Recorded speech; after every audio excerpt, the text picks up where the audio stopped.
Here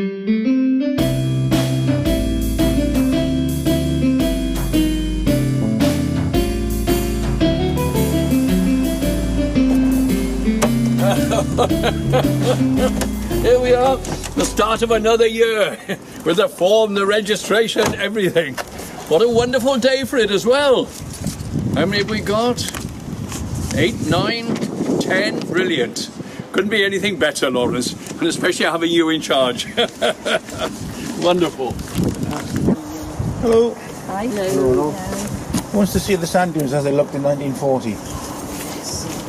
Well, late 40s, 50s and over killed. Yes. You can see all the windblown sand. Where is the... Oh, there's the sea. Where's the sea here? There's the end of the rocks. This is where you're going to walk. You're going to walk up around this top and then... Hello, well done both of you, well done. Hello. We got a good number today, well done. We're just admiring the dunes as they were back in 42, back in 1942. Wow. Having a look at all the rock as they were originally. Yeah. We're doing some research with the U3A on the rifle ranges. All right. The pictures of the rifle ranges are further over. We'd be right by the rifle ranges today, so we're all right, Jeff. We'll keep a sort of sharp eye and tell us all about that. Unfortunately, when we went out on Tuesday morning, I dropped my spectacle case, so I'm going to have to split off from you and go and look for it. We've got to find that. Okay then, well at the beginning of the new year I better just check my list and see who we've got. Let's have a look. Well, I'm going to give you all... So here we are, 2014. 1, 2, 3, how many of the ladies? 4, 5... 4 ladies and 1, 2, 3... 5. Don't count, you always tell us, isn't it? 5 ladies. 1, 2, 3, 4, 5 ladies and 1, 2, 3, 4, 5 gentlemen. There we are. Well, that's excellent. I think that makes 10 altogether. Well, we're very fortunate. The weather is holding, so we're going to go across now our walk that we have done before, right across the dunes, staying on the left-hand side as we walk along there. It's quite interesting because there's a little bit of hurdling that has to be done because of the weather. So you will find 1 or 2 trees that are down, but nothing. It's not too muddy, just a little bit muddy at the start, as Jeff says, just at the beginning. And then a little bit later on, when we trek down, there are 1 or 2 places where the sand has eroded a little bit. So just be careful as we're going through today. But we will not go at any great speed. It's not a power walk. It's the speed of the slowest. So we'll be doing that. Hopefully we should be back by 4 o'clock. The only bit that is a little bit... just a little bit of a climb is at the far end, but we climb at the far end just beyond the rifle range, and that is because we want to get on the top to have a nice view. We get a lovely view from the top. Get the right valley this time. Oh, well, Jeff will tell us all about valleys and the topography. We went up the wrong valley. Oh, we did. The Valley of Death, Road of 10 of us, or whatever it was. Jeff's got a wonderful memory on this, so we have to try and remember that we go along the right valley, and I'm sure we will. Okay, then, off we go. Here we are in the Ancient Britain car park. We'll walk nearly 3 miles today.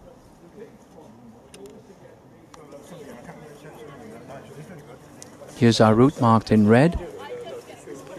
Here's the 1 mile marker, and around back to the 2 mile marker, then back to the Ancient Britain.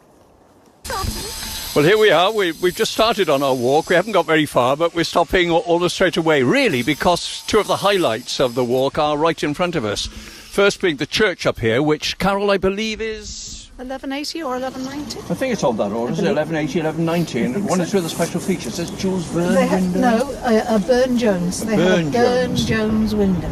Genuine. Right from... So when is that? I was built. 19th century, When is Burne-Jones? Don't know. I think it was that sort of all the 19th this sort of century. stuff out? When I say I don't know.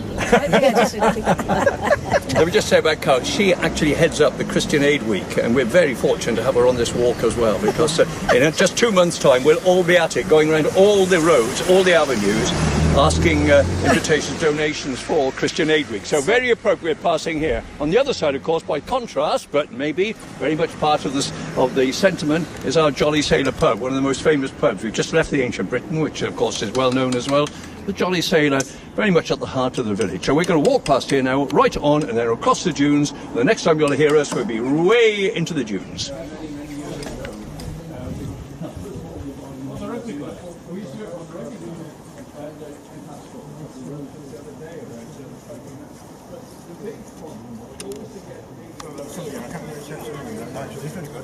It's marvellous, I think, what they do. Yeah, well,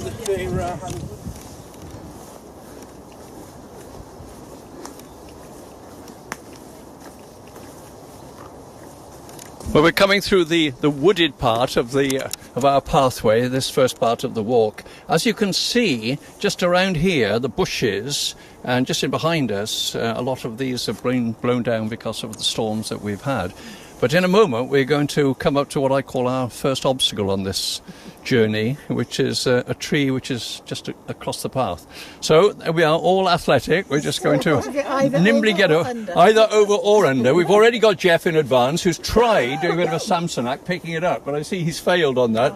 So we'll go and join the others, and whichever you want to do, under or over. Show your nimbleness. Hurdling, if you like.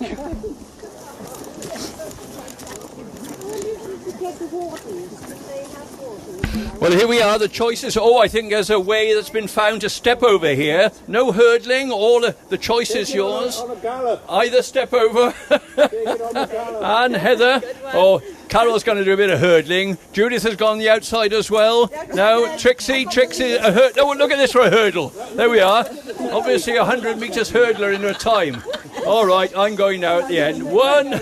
Can I get my other leg up? Oh. There we go. Well done, everyone. Well, on we go again. Hello, Lawrence, we've made it so far. Well, that root of the tree was something, wasn't it, Lawrence, that we've just pictured some of the obstacles. But Anne, I gather you actually do some work with the guides, don't you? Oh, yes, I'm the warden, and I also do all the bookings, but I also am a guide leader. Well, how wonderful. Yeah, so we camp in here. Oh, how marvellous! In the field itself. Yes, and in the big field, because that's the main brownie house, as we call it, but it's brownies and guides. And scouts use it a lot, not just scouts use it. Oh, that's lovely. We have people from everywhere come down. We've got people coming now in about 3 weeks from Denmark. Oh, how lovely. Yeah. Yes. Anne was just saying that the fields in behind that Lawrence has just taken a photo of, very much the headquarters of this camping and scouting guiding organisation. And it really is lovely that we're now having this opportunity of walking right through this trackway. Do they walk on these walks? Do they go down to the sea from here? Oh yes. Well, our regular one is from here to Candleston anyway, but then we usually come back round past the sea. We've been doing this walk now for some years here with the U3A, and it's always enjoyed. It's the first one of the year that we normally do, and we go right to the centre part, on beyond the rifle range, as we'll see a little bit later, and then we come back through the middle. But we get a wonderful view of the sea, and I think it's a lovely start for the year. Yeah, well, it's like the one lady. She's new to Porthcawl. It's all new to her. She's never been down to this area. Well, it's lovely for her. And it's great that we can give everyone the opportunity in the U3A to do this, isn't it? Yeah. We try and keep fit. All that bottom bit between here, it's all flooded.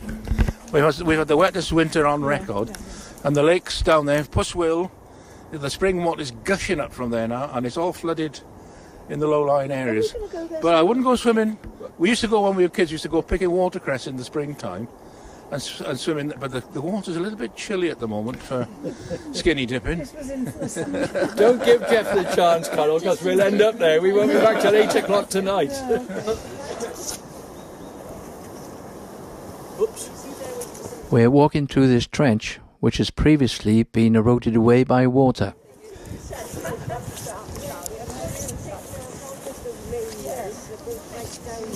It's gushing with water before now, this. We are.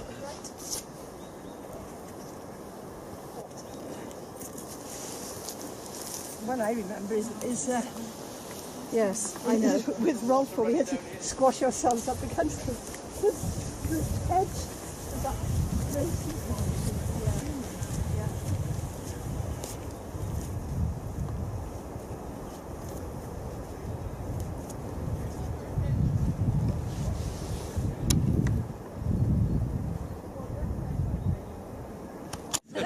This is really good for us because we have an opportunity, Brian and I, because we also go to the Welsh group, we have this wonderful opportunity of being able to look at the signs here as well. So we keep testing ourselves on sometimes the most obtuse names that come up and try and have a look. We've just seen fungi. Would we ever use this again? But we keep on looking at the words.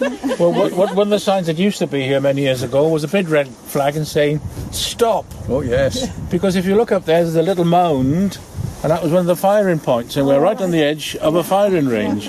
And the butts are in the trees down there, and the U3A archaeological lot are actually doing a project on it at the moment. We've been measuring them all up and taking pictures and all the rest of it. And very soon we'll see that range, won't we, when we come up there, Jeff? That long railing. Well, you see that railing, that long. Yeah, you'll see the butts, but you won't see the range because the longest. Oh, there's another one to the south as well, and that was abandoned. And then this one, when I was a kid, as I said, this was all open. These trees weren't here. And we used to come down here and get the bullets from the firing where they hit the sand behind the butts there for arrowheads, like smashing arrowheads and Dutch arrows and things like that. And the trees you get here, what's the nut tree called? What's it called? The hazel. With the long thin roots coming from it. Used to make super arrows, and the bigger ones used to make Dutch arrows, which you could act with a bit of string on the end of it and fire it quite a long way. Can you imagine roaming as a child around here, let loose in this area, very dangerous. Now it's last of the summer wine. On we go anyway, we're going up to the top now, we're going to the top. But first of all we're going to skirt around and we're going to come back onto the top. Show the hill we're about to conquer. We're about to conquer this Roman hill. That's where we're all going. No, nobody will be left alive behind. No, if you're there, you could be left, like on Everest. We can't take bodies back down again. The only steep bit that we really have to is on the other side, where just for a moment, when we come to the dunes, there is just one or two steepish bits. Okay, on we go. Yes,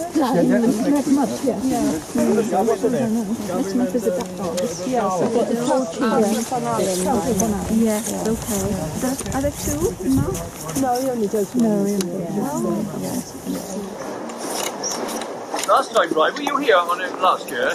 When we went up to the village. Ed, last year, if you're not careful in these dunes, you can take the wrong path.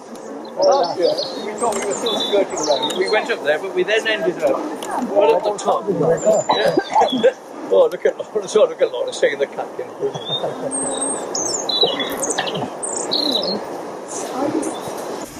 Well, here we are. We're just having another pause, just for a moment, because apparently some excitement water, which we don't normally see, which begins its pathway high up above. But I'm going to pass you over to Jeff, because I mean he's good on this. Yeah, we're standing on wind-blown sand at the moment, which has now been vegetated.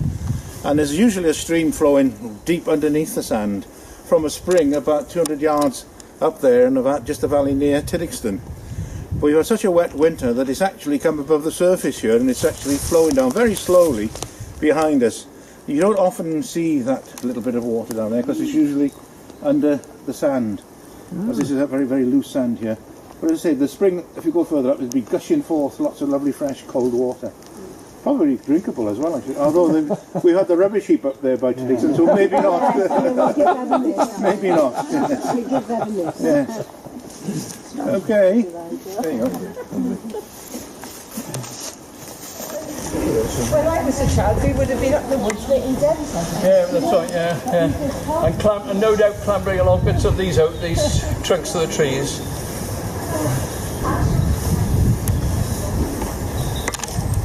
Glade area, as you walk all the way through here. Almost like a fairy tale arch as you walk through, Lawrence. You can imagine it when the springtime comes and all the greenery comes onto all the tree foliage area.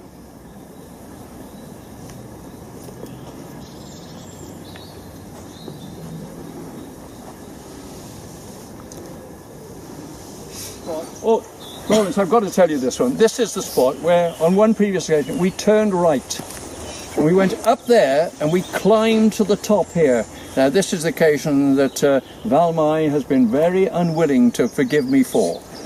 Because we climbed that, it was getting steeper and steeper and steeper.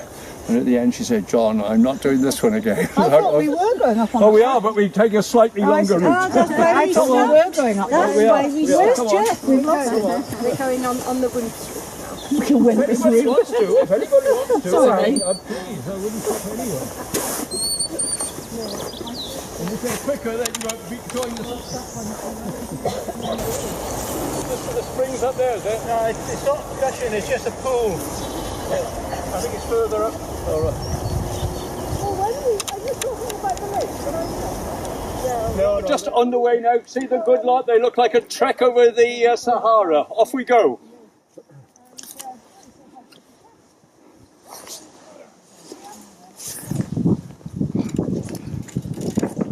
Whenever we get to the top here, Lawrence, everyone is delighted once we're at the very top.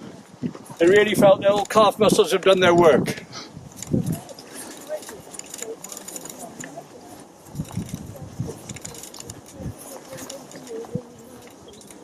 Anything? Well, how do you start it? It's on. Oh, it is on. Oh, you. We're the abattoirs. Here we are. Look at that. What a wonderful sight. Can't remember. Here he comes.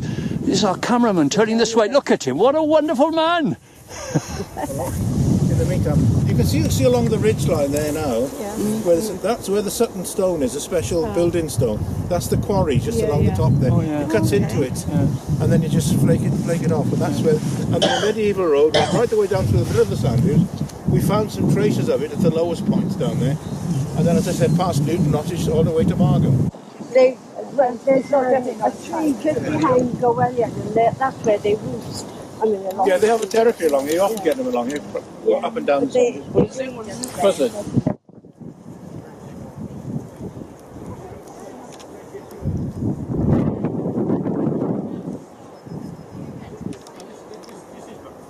The next firing range, which is a little hump they got along there, is about 250 yards, and about every 100 yards after that there's 5 of them, right the way back to about 550 yards where they used to fire. Of course, they fire into the side of the hill here, so that you shouldn't get any. Well, you shouldn't miss it. Like if you miss it over the top, you're going to the hill.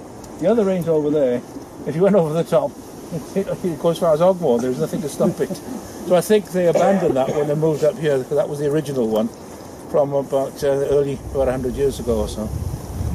And we've got pictures of it from 1942, the ones I showed you, that show both ranges on it, and they're completely bare. There's no trees, nothing around them.